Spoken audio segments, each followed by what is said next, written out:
Long ago, in the eastern part of the vast kingdom of Otanga, there stood a humble village named Iboko.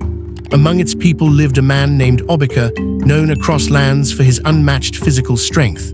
His body, sculpted like a warrior carved from granite, made him a legend.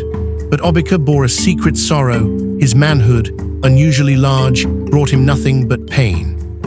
While many saw it as a sign of virility, it became his greatest burden. Women admired him, but none could stay. No woman could withstand his gift, and so Obika lived a life of solitude, his heart aching with unfulfilled longing.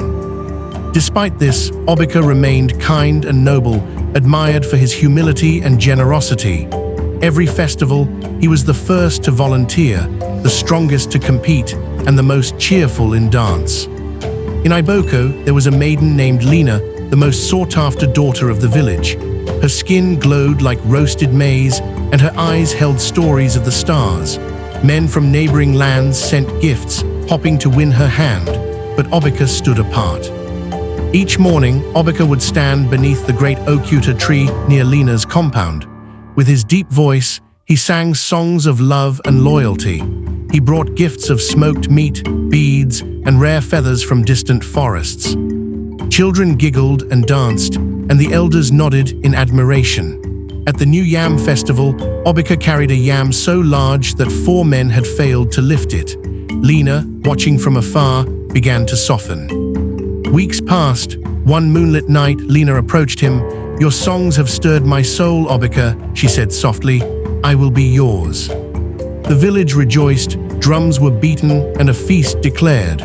But as the sun set and the couple entered Obika's hut, a cry shattered the night. Lena fled the hut in terror, her screams silencing the dancing drums. Villagers watched in confusion as she ran, weeping. Word spread by dawn. Lena had seen the abomination that Obika carried and could not stay. Obika was shattered. He had hoped his love would conquer all. Elders debated. Some said he was cursed by the gods. Others recommended the village herbalist. Still, Obika's love remained true. He returned daily to sing, though Lena never came out again. Seasons changed, and eventually Lena sent word she wished to meet him by the river. The wind was dry, and dust danced across the fields as Obika approached the river. Lena stood with a heavy heart. "I never truly loved you," she whispered. "I admired your spirit, but I cannot live a life without intimacy. I need to feel love not just in my heart, but in my body too." Obika's eyes strung with unshed tears. "Then this is goodbye." Lena nodded. "Find peace, Obika, as I will try to." She walked away, her sobs swallowed by the wind. Months passed.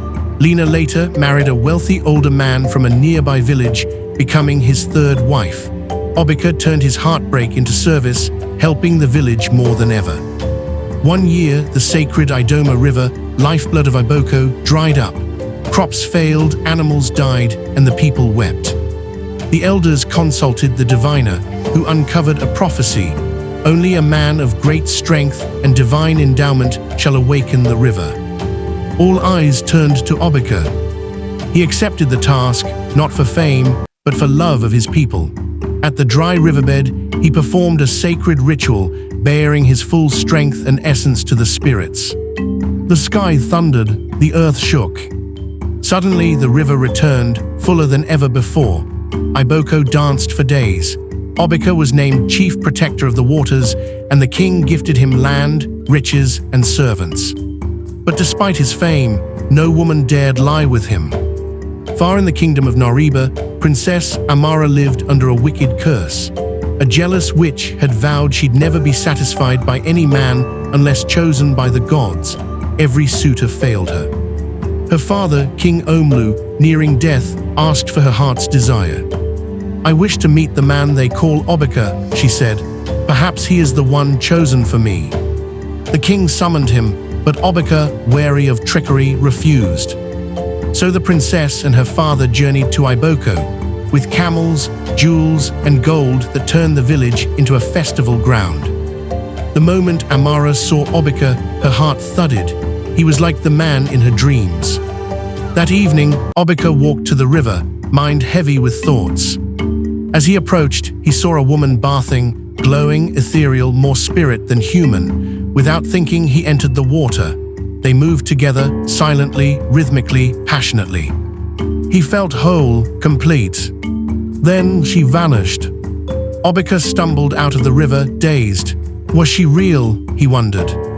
But in his heart, he knew he had crossed into the spirit realm. Only the gods could have sent such a being. His soul had been touched.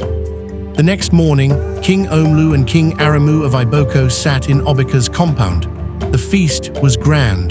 Drums echoed across the hills. "I come not just as a king, but a father," said Omlu. "My daughter believes you may be the one chosen by the gods." Obika bowed. "I am honored. I have known love and I have known pain. If the gods see fit to bless us, then so shall it be." The elders blessed the union. Amara took Obika's hand. "Whether you are man or god, spirit or warrior, I am yours." On their wedding night, as Obika lay beside Amara, a soft wind whispered through the window. The same spirit from the river appeared once more. But this time she smiled, placed her hand on Amara's belly, and vanished into smoke. Amara turned to Obika, confused, but he whispered, "She has blessed us." Months later, Amara gave birth to twin sons, one with the strength of a lion, the other with the voice of the gods. Obika and Amara ruled as king and queen of Iboko and Nariba. The curse was broken. The river flowed eternal. Songs were sung across the land of the man who was once cursed, but later chosen by the gods to bless a nation. His gift, once feared, became a symbol of divine favor. And so ends the tale of Obika, the man whose burden became a blessing, whose sorrow birthed salvation, and whose name was carved into the memory of the land.